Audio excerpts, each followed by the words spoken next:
আসসালামু আলাইকুম সুপ্রিয় দর্শক, আমরা এই মুহূর্তে অবস্থান করছি মতিঝিল কাঁচা বাজার। মতিঝিল কাঁচা বাজার এরিয়াতে আমরা দেখাবো দ্রব্যমূল্যের দাম ঊর্ধ্বমুখী বা বাজার সামঞ্জস্য রেখে ক্রেতারা কি উপস্থাপনা করে, ক্রেতাদের মতামত আমরা আজকে নিব। দর্শক, আমরা এই মুহূর্তে দেখতে পাচ্ছি একজন ক্রেতা মতিঝিল সবজি বাজার থেকে বাজার করতেছে। আপনি কি কি বাজার করলেন? আমি বাজার করলাম সিমের পিসি, ধনিয়া পাতা, কাঁচামরিচ, তারপর টমেটো কিনলাম।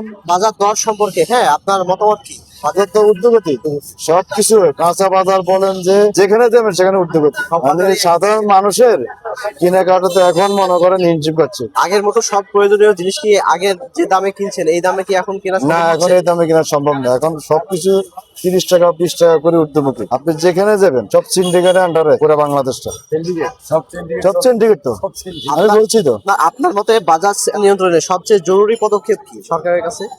সুশাসন। সরকার যদি ইচ্ছা করে এটা কমাইতে পারে, সরকার তো নজর দিতেছে না। যে যেখান থেকে লুটি পাটি খাইতেছে, আমি বলেন, আপনি বলেন, সরকার বলেন, মন্ত্রী বলেন, এমপি বলেন, যে যেখানে পারে সবাই সাধারণ মানুষের থেকে কিভাবে টাকা শুষে নিতেছে, এটা যারা একটু বোঝে তারা জানে। শীতের দিন একটা তরকারি দামও কমছে না। টমেটো বর্তমানে আছে 140 টাকা, 20 টাকা কেজি বাজার। পেঁয়াজ আছে 70 টাকা কেজি।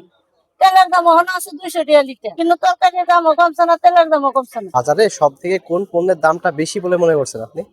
বেশি বলে তেলের দামটা করে অতিরিক্ত বেশি, 200 টাকা কেজি তেল। তেলের দামটা ওখানে কমছে না।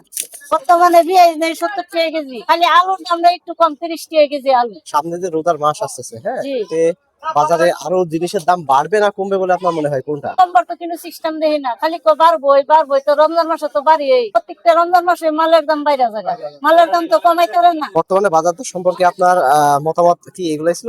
মানে সরকারের কাছে কি, সরকার যদি মনিটরিং করে বাজার দরটা, তাহলে এটা কি কিভাবে দেখ? এভাবে মনে করেন তো আর আমার সমস্যা না, সবাই জাত আমার তো তাই। সবাই যদি নিয়ে কিনা কাটটা খাইতে আমরাও তো খাইতে, কিন্তু কষ্ট হয়ে জায়গায় কিন্তু সরকার যাক, মালের দাম কমাক, চাউলের দাম কমাক, তেলের দাম কমুক, কেন আমরা গরিব জীবন বাঁচবো?